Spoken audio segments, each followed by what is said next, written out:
the goshawk.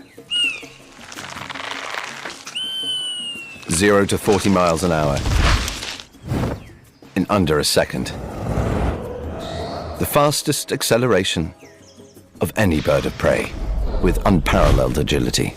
Yet even she can be outmaneuvered.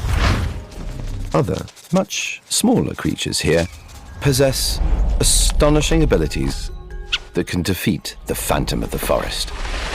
With specialized eyesight adapted to low light, the chickadee is first to spot the airborne threat. A coded message, broadcasting the hawk's position and speed.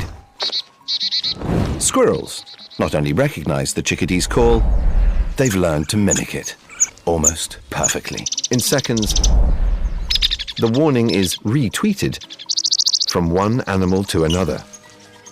It relays